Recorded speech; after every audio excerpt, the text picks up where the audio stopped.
Good afternoon, I'm Dylan Carmody, and this is your news in 60 seconds for City Journal Video News. Cricket will take on a new look this year, with Cricket Australia announcing a commitment to invest $35 million into grassroots cricket. With the grant aiming to provide major benefits to grassroots cricket, there is still some confusion amongst clubs, who are left wondering how the money will be distributed. Prime Minister Scott Morrison has stood by the Paris Agreement this morning, despite calls to abandon the climate change targets. On 2GB radio, Mr Morrison said he didn't believe that changing the deal makes a difference, and he would instead focus on reducing prices of electricity.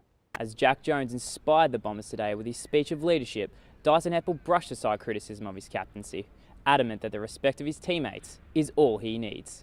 Streetwear store Culture Kings has apologised for calling police on street artists painting on their store's shop in Hosier Lane. Rashida Wilson reports on the issue that has artists and tourists outraged. Good morning, Jim. It sure is. All roads lead here to the MCG tonight, where 90,000 diehard Tiger supporters will come down to watch their Tigers take on the Blues. Got to go top 10. He came second in the BNF. You're saying he's worth a top 10 pick? Yeah, he tied with Paddy Dangerfield. He beat Gary Ablett. He beat Joel Selwood. Well, Gary Ablett wasn't in the top 10.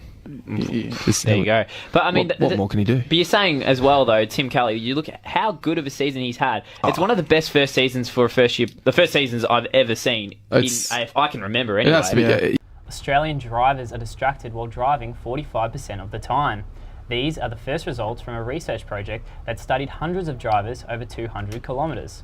It also found that every 96 seconds, a driver was distracted by something on the road or inside their car. The Hogan trade really does interest me because for so long now we've heard the D's go, he's not going anywhere, he's staying at Melbourne, he's not going home, he's happy here.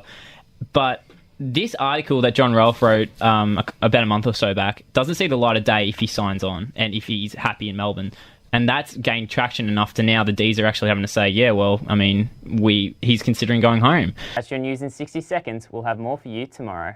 Dylan Carmody, City Journal News.